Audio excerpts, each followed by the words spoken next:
Hello दोस्तों, आज हम बात करने वाले हैं एक ज्योग्राफी का नया प्रश्न लेके। महासागरीय जलधाराओं से आप क्या समझते हैं, इनकी उत्पत्ति कैसे होती है, तटीय प्रदेशों पर इनके प्रभावों का सकारण विवरण दीजिए। हमारा जो है प्रश्न ये है, हम इसमें सबसे पहले उत्तर में परिभाषा एवं परिचय की बात करेंगे, उसके बाद नेक्स्ट पॉइंटों पे हमारी चर्चा होगी। देखिए, सबसे पहले बात है सागरीय जलधारा क्या होती हैं।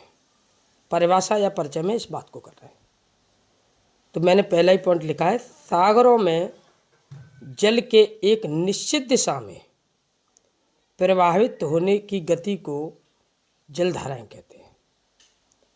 क्या करें, सागरों में जल के एक निश्चित दिशा में प्रवाहित होने की गति को जलधाराएं कहते हैं। मान लीजिए ये कोई एक सागर है और इसमें ये जल भरा है, तो क्या कह रहा है पहली लाइन कि निश्चित दिशा में, मान देखिए एरो से मैंने बनाने की कोशिश करी है कि ये जल इस तरीके से इधर बह रहा है, तो यही या तो इस तरीके से इधर की साइड में बहेगा या रेड पेन से इधर की तरफ एरो बना के मैंने दिखाया है।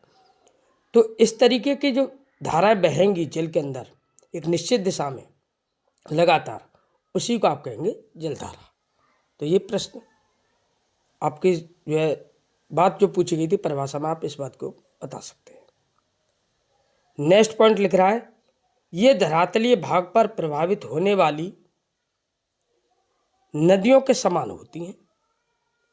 मतलब धरातल पर जिस तरीके से नदी प्रभावित होती हैं, उसी के समान जल के अंदर ये जलधाराएं भी प्रभावित होती हैं।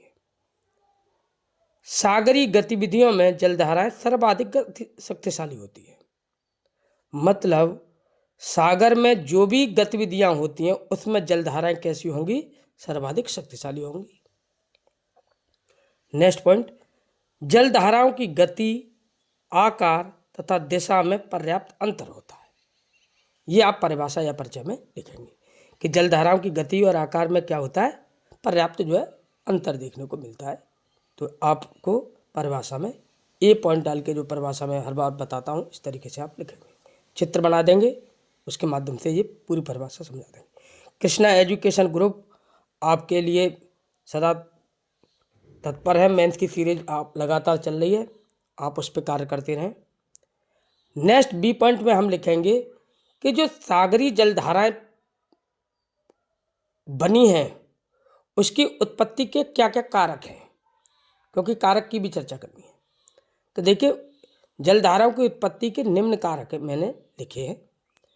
इसमें प्रचलित पवनें होती हैं, उनके कारण ये पैदा होती हैं।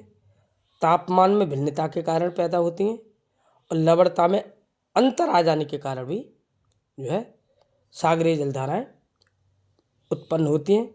बाष्पीकरण के कारण भी सागरीय जलधाराएं बन जाती हैं, और घूर्ण मतलब पृथ्वी के घूर्ण के कारण भी सागरीय जलधाराओं का निर्माण हो जाता है।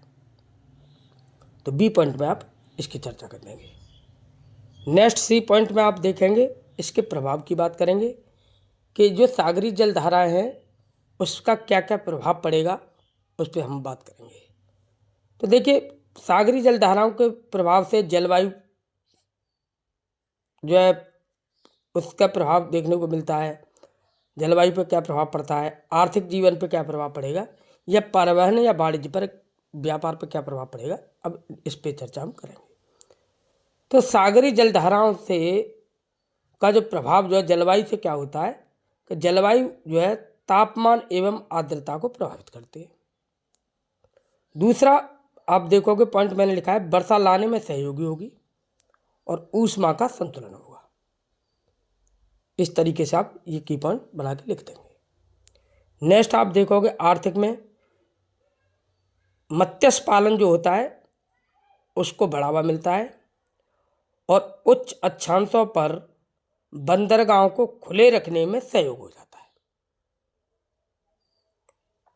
परिवहन एवं वाणिज्य व्यापार में आप देखोगे जहाज़ों की गति को प्रभावित होती है और ऊर्जा की बचत होती है।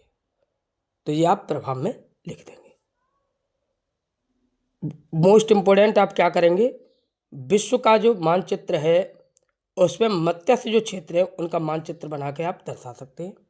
सागरी जलधाराओं की तो वो चित्र मैंने पहले बना के दिखा दिया था। और अंत में आप निष्कर्ष में लिख सकते हैं कि अत्यंत महत्वपूर्ण सागरीय गति है ये। तो इस तरीके से आपका प्रश्न हो जाता है। पूर्ण सागरीय जलधाराओं से आप क्या समझते हैं, इनकी उत्पत्ति कैसे होती है, और तटीय प्रदेशों में इनके प्रभाव का सकारण विवरण दीजिए। प्रश्न था ये। इस तरीके से आप उसका उत्तर लिख सकते हैं। कृष्णा एजुकेशन ग्रुप आपके हेल्प के लिए तत्पर है। आपको सीरीज अच्छी लग रही है तो लाइक शेयर जरूर करते रहें। Thank you very much.